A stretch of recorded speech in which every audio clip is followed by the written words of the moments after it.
Do you wish that all things wealth and finance were much easier to understand and not presented by a bunch of beige cardigan-wearing geeks? Welcome to the Clever Investor Podcast, where we're dishing up the easiest to understand finance program served in bite-sized chunks, so your brain will thank you as your knowledge grows.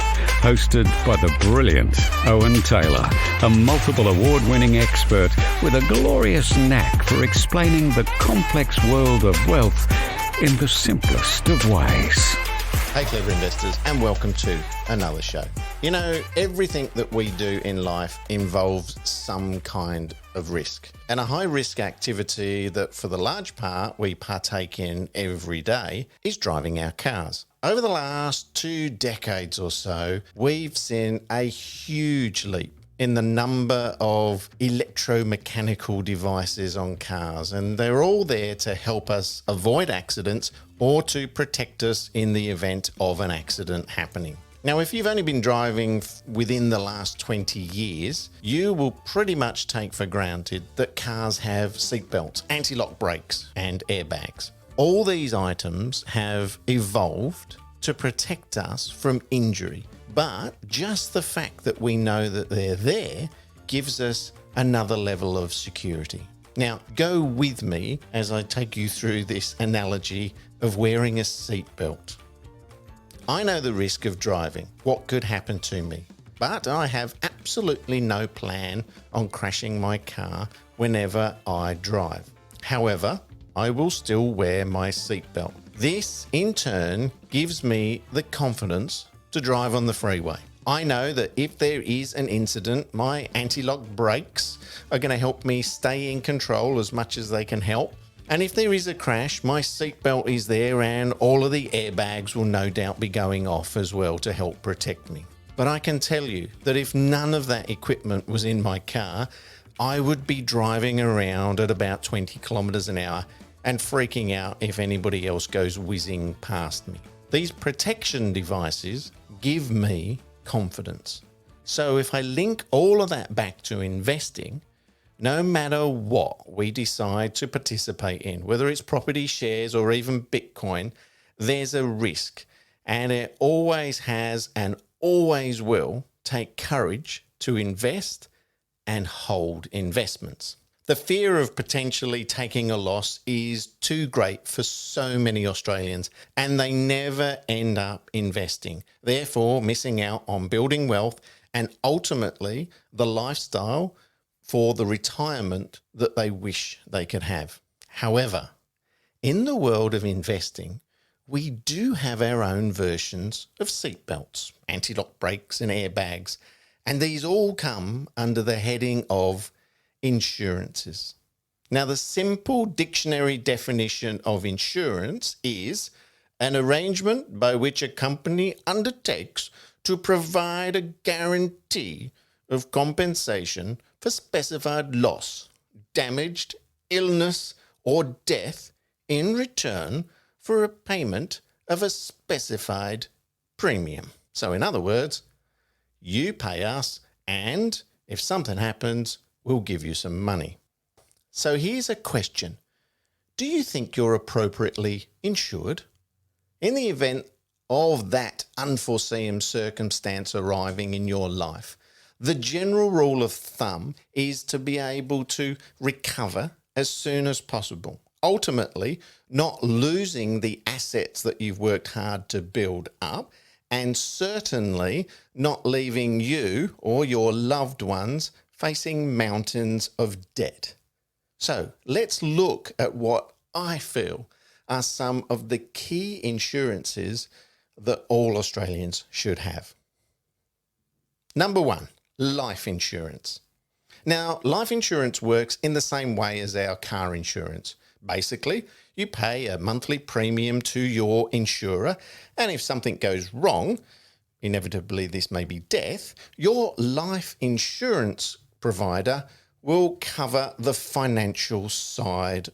The reality here is, if you're single and you don't have any dependents, so nobody depending on you bringing an income in, life insurance may not be an important insurance to be paying a premium for each month. But for those of you with a spouse, 9 kids, 3 dogs, school fees and mortgages, life insurance is critical. Some policies also allow for a terminal illness diagnosis. This insurance is going to help make sure that your loved ones can actually plan ahead should that thing that none of us actually really want to talk about and will skirt around that situation actually go and happen. Number 2. Injury insurance and income protection. How long could you last without your regular income? Income insurance, or to use the correct industry name, total permanent disability, abbreviated to TPD, provides for you if you were to become permanently disabled due to either an accident or maybe you've got some form of illness. And there's no possible way for you to return to the workforce in the occupation that you were working in, that you're trained in, that you're skilled in. So TPD insurance provides a lump sum payment for medical and also rehabilitation treatments. And whilst life might not be the same as it was beforehand, this is designed to help you make the most of what you actually have. Now, you do need to be employed and being paid for that employment as well in order to apply to get a TPD policy. Now, standard income protection policies around this normally cover up to about 70% of what your gross wages were, and it may be limited to a certain amount of years, atypically maybe around 2 years or sometimes longer. If you are a family living off one income and you've got large levels of debt, I highly recommend that you actually investigate making sure that you've got this style of insurance. Number 3, health insurance. You might be in the absolute prime of your life, feeling as fit as a fiddle, healthy and feeling totally unbreakable.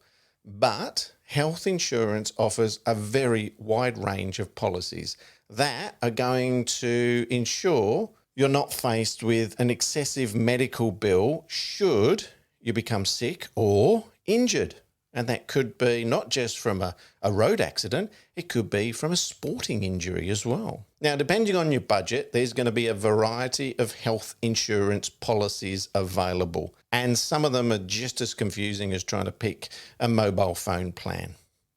The more events that you want to cover yourself for, then the larger the monthly premium.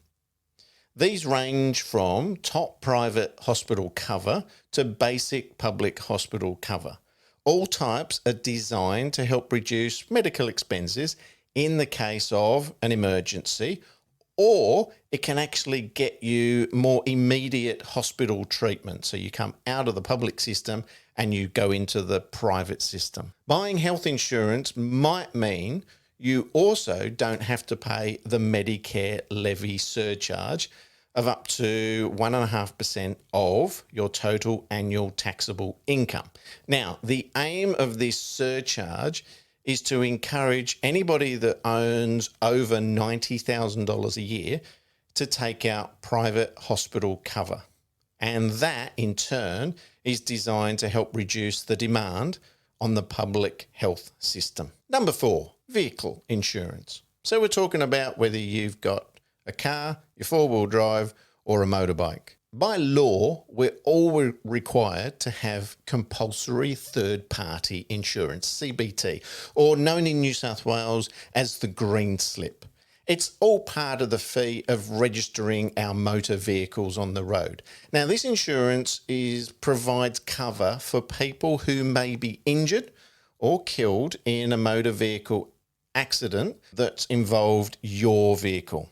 Now, if we're looking at the insurance to actually cover the vehicle itself for theft or damage, having no insurance or buying the minimum required can on paper save you a fair amount of money each year. But it then puts everything else that you've got in your life at risk. If you're unfortunate to damage a vehicle that's used for work, you could be liable for the loss of income from it being out of service. So you have an accident and you go into the side of a hire car or a taxi. While it's off the road, there's a loss of income. Now, normally car insurance doesn't cover your car for mechanical, computer failures, or breakdowns, unless any of those were because of an accident that you've had.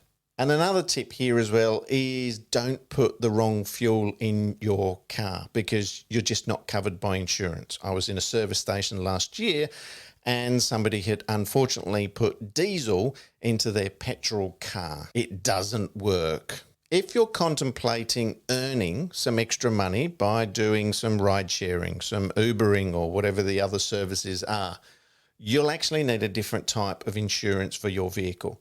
So you're going to need a business use insurance. Number 5, Landlords Insurance. Now, I'm not listing the actual building insurance, the insurance that covers the bricks and mortar, whether it's an apartment or whether it's a house or a townhouse, because whether you realise it or not, if you have a mortgage on that property, part of your mortgage agreement is that you will maintain building insurance. However, landlord's insurance on investment properties is not compulsory. But if you are an investor, this is an absolute must. Now, the best time to start this insurance is literally as soon as you take possession of the property. So as soon as you settled the loan on the property, it's your investment property. Even if you don't have a tenant in the property, because you are actually liable the moment the agent starts showing proposed tenants through your property. Now, part of the policy is that you're going to be covered for loss of rental income on your property. And there's different reasons why you may lose some rental income on the property. Your tenants could simply do a runner. They could start defaulting on their payments, not making the correct amounts, or they actually fail to leave the property in a timely manner. So they're still living there and they've stopped paying on it as well. You can also be covered if the property's being repaired and it can't have tenants in the property. So it's uninhabitable while it's being repaired. Not forgetting that this insurance is tax deductible because you've got to think about it as a business expense as part of you holding your investment property. In summary here, I advise you to shop carefully. Insurance policies come in a variety of shapes and sizes and boast so many different features, benefits and prices. Don't forget, they're all after competing. They're trying to get your attention. So shop carefully. Read the policies, understand what the coverage is. If you don't understand what the policies are, the person that's presented it to you or the representative from the company, get them to explain it to you as well. And just like so many things in life, the cheapest is not an indication of being the best. Now, my top tip here is if you run your own business, or maybe you've got a lot of insurance policies, so not just a car and your house, but maybe you've got quite a few investment properties and some other things going on, I highly recommend using an insurance broker. Now, they're like mortgage brokers, they're industry qualified experts who deal with several different insurance companies, and they're the ones that are going to do all the legwork for you and then explain everything for you. And a lot of the time, they're going to handle so much of that darn pain in the ass paperwork for it, especially if it comes to claim time. Well, I hope that helped explain a few things around insurance. I'll see you again next week for another edition of the Clever Investor Podcast. You have been listening to the Clever Investor Podcast, proudly sponsored this week by Blue Wealth Property. Are you ready to start a new investment journey? Get in touch with the industry leaders, Blue Wealth Property. Blue Wealth have a proven track record in using research to identify growth markets And Blue Wealth have supported thousands of Australians to buy the right property in the right market at the right time. Go to bluewealth.com.au.